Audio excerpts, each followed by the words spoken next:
तेलंगणामध्ये काँग्रेस पक्षात अंतर्गत कलह सुरू असल्याचे खात्रीलायक वृत्त आहे. कारण पक्षाच्या 10 आमदारांनी बंद दाराआड गुप्त बैठक घेतली, ज्यामुळे मुख्यमंत्री रेवंत रेड्डीसह काँग्रेसच्या नेतृत्वात चिंता निर्माण झाली आहे. पक्षाच्या आमदारांमधील वाढत्या असंतोषाला शांत करण्यासाठी मुख्यमंत्री रेवंत रेड्डी हे त्यांच्या सर्व मंत्र्यांसोबत कमांड कंट्रोल सेंटरमध्ये बैठक घेणार आहेत. असंतुष्ट आमदार मंत्री पोंगुलेटी श्रीनिवास रेड्डी यांच्यावर नाराज असल्याचे सांगितले जाते.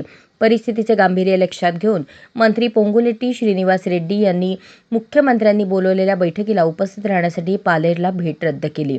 मुख्यमंत्री रेड्डी यांनी अधिकाऱ्यांना बैठकीला उपस्थित न राहण्याचे निर्देश दिले आहेत. यावरून पक्षातील मतभेदाचे गांभीर्य दिसून येते.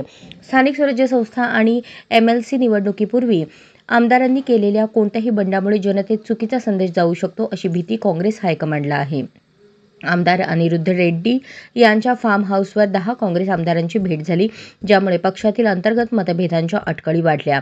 बैठकीला उपस्थित असलेल्या आमदारांमध्ये नैनी राजेंद्र रेड्डी, भूपती रेड्डी, YM श्रीनिवास रेड्डी, मुरली नाईक, कुचकुल्ला राजेश रेड्डी, संजीव रेड्डी, अनिरुद्ध रेड्डी, लक्ष्मीकांत दोंथी, माधव रेड्डी आणि बिर्ला इलाहिया यांचा समावेश होता.